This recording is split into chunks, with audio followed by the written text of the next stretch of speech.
This is East Midlands Today. I'm Anne Davis, and tonight the story of how a teenage girl's dream is changing the lives of hundreds of African children. The orphanage she built with the help of family, friends and supporters from the region. This is our home and we love it. The orphaned boys being fostered into the community, and how AIDS is creating a generation of lost children. And coming up later with Dominic Heel and me, Geeta Pense. Protesters accuse Leicestershire-based retailer Next of failing to pay a living wage. And in the sport, a motor racing legend as the new Formula E takes root at Donington Park.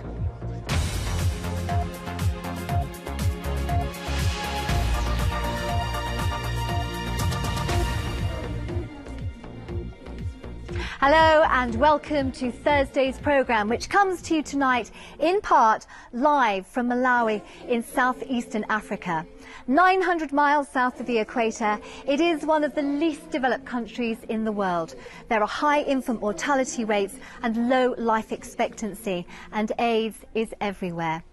It was actually Nyasaland before independence, and it has a wonderful nickname, which is the Heart of Africa. And it was that heart that captured the imagination of a student about 5 years ago. Since then, it's been a mission of hers, really, and her family, her friends, and so many supporters in the East Midlands to improve the lives of hundreds and hundreds, if not thousands, of people here in Malawi, but especially the children. It all actually began with a derelict building and a fabulous woman who's here with us tonight called Mercy.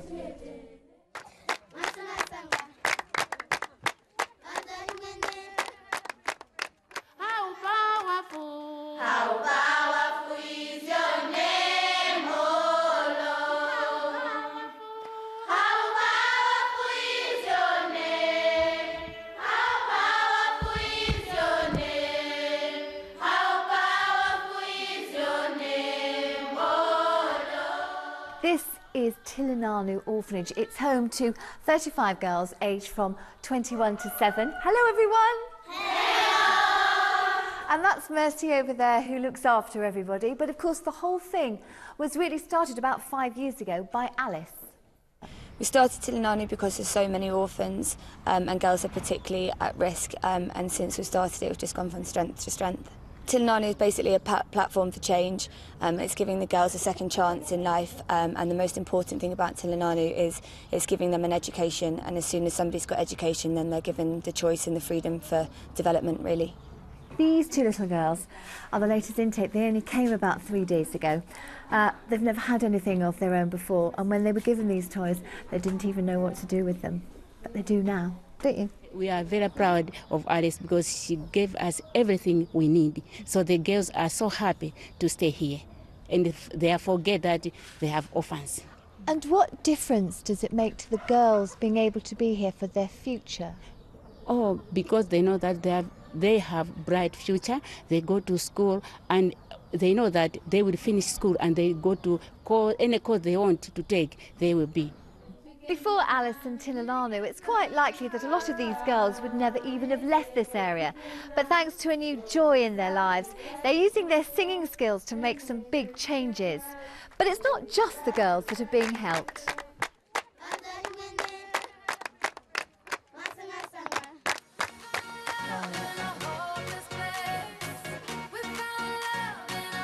that you?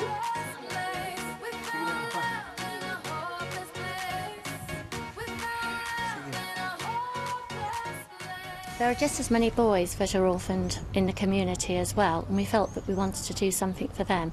Quite rightly, the government won't allow the orphanages to be of mixed sex, so we decided that the best thing to do to give them safekeeping was to get them adopted or fostered by elderly widows in the community. Well, this is one of the backyards where 8 boys are being fostered by a widow in the village. This is Martha. Say hello, Martha. Hello. And don't they all look gorgeous? They're all in uniforms donated from schools in Leicestershire.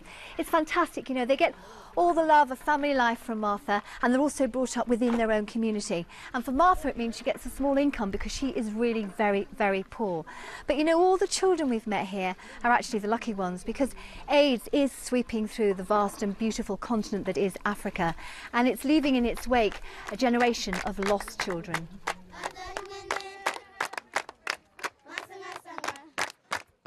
Lots of the parents of the children that are coming through now have died of AIDS, and the children are left to be looked after by the grandmothers, who are very frail, very old, have no income themselves, and they are trying to take in 6 or 8 children at a time.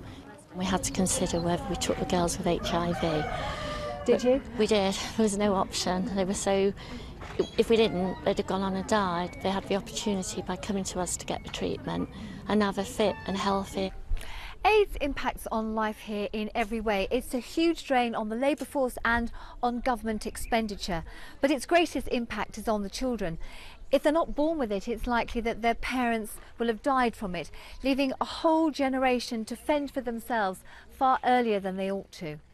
Those who are negative should remain negative, and those who are positive should be assisted with the drugs. But the main aim is those who are negative should remain negative.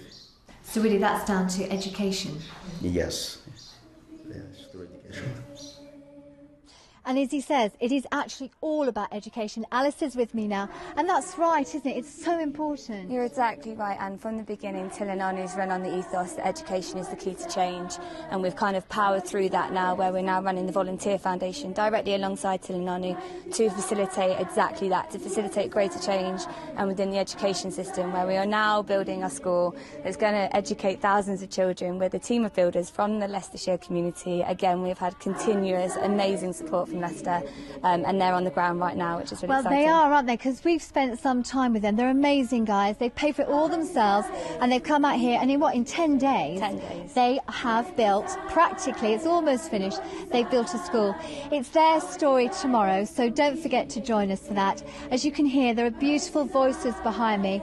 It's the girls, you saw them earlier, from Tilinanu Orphanage, and their song is, their desire is to be educated. We'll see you tomorrow, but for now, from all of us here in Africa, bye-bye.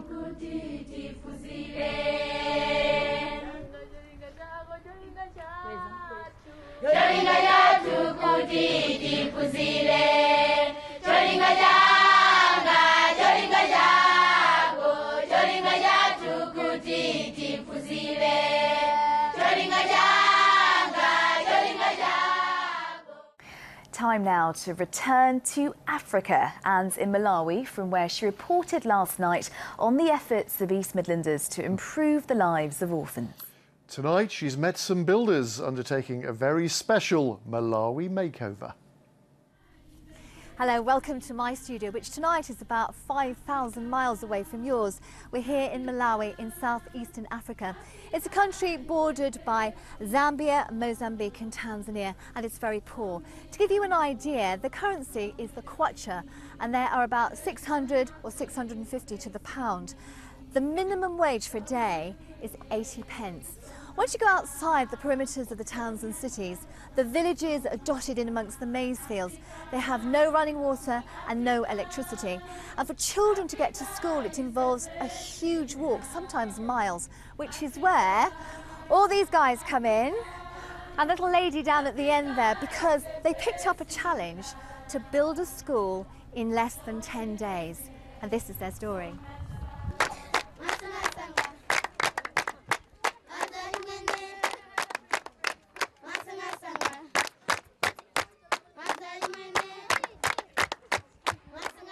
This time last week, there was nothing here at all, but as you can see, it's being transformed. This is going to be a school for about 900 children. And it's all thanks, really, to 14 guys from the East Midlands. They're builders. They've given up their time, their holiday. They paid for it all themselves, including the build. And they're going to be changing the lives, well, of the next generation of the kids who live around here. The biggest challenge is the lack of machinery, getting the water up to us. But by hook or by crook, we're going to finish this job by Friday night for these kids because they need it.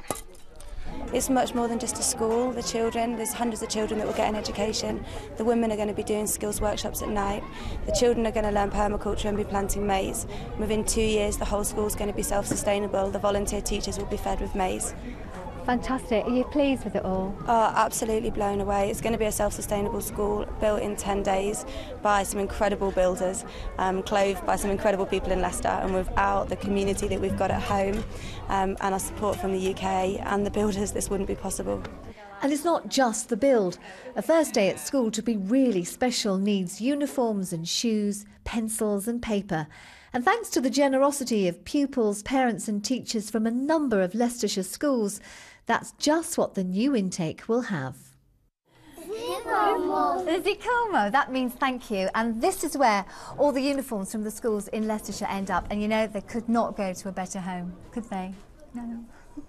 The kids, the children are so happy to see us, so grateful, just fantastic really. I just can't believe how poor it is. I've never seen anything like it. And what you've done, will it make a difference? do you think? Yeah, I think what we've done, I think it'll be fantastic for them. So the queues for uniforms and clothes goes on. But you know, without education, the future for these children is very limited. But without food, well, there's no future at all.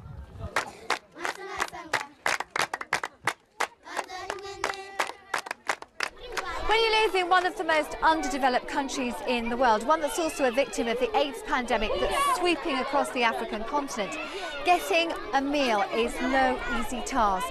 But an awful lot of work's been going on here over the last 5 years, and thanks to that and the consistent fundraising from the East Midlands, a porridge fund in conjunction with the government has been set up, and it means that children get some food, and it couldn't be done without your help at home. By the end of next September, we hope to be feeding the 497 children in this school a bowl of porridge every day. It's so important because for most of these children, it's the only meal they'll get. As well as hunger, disease threatens lives on a daily basis. But yet again, Alice and her relentless supporters are making a difference here too.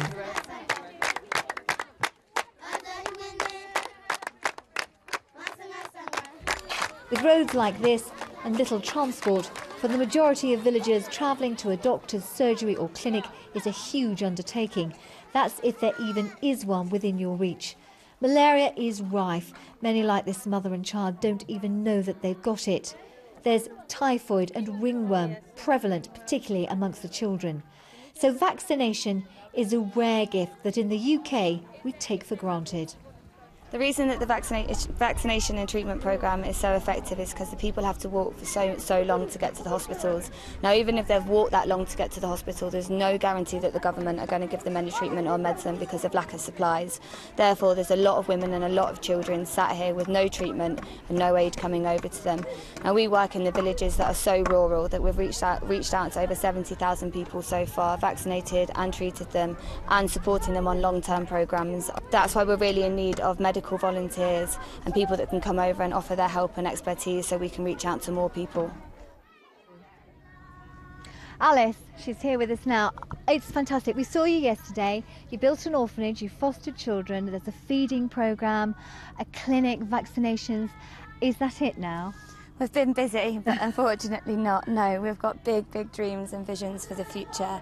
We're super excited about working with Lake of Stars this summer that's at home here in Malawi. And that's the festival, isn't it, by the lake? Yeah, festival right here, and the girls always sing every year for the last 3 years, so it's really good to be working with something at home. But yeah, we've got big aspirations for the future. And it's a huge thing for the girls actually to leave their village, isn't it, and go somewhere like that and be in front of everybody. It's been wonderful, and we have to say a huge thank you to these guys here, the builders who managed it and have built this fantastic school in 10 days. Come here, Phil, you're the boss. Was it worthwhile doing? It was well worthwhile doing, and we're very glad we did it and excited about the whole project. It has been exciting and we haven't had a spare moment. I tell you what, they've worked so hard. Bumpy track, 6 o'clock in the morning till it went dark at night. You've been fantastic. Wayne, come here. You're from East Leek. You speak for all the guys. Was it worth it for you? It's been amazing. It's changed all our lives. Has it? Do you agree with that? Yeah. Oh, yeah. So there you are. There you have it. It's changed lives here in Africa. It's changed the lives of the people who've done it. And to be honest, I think it's changed the lives of the people like us who watch them doing it. From all of us here in Africa, good night. Good night.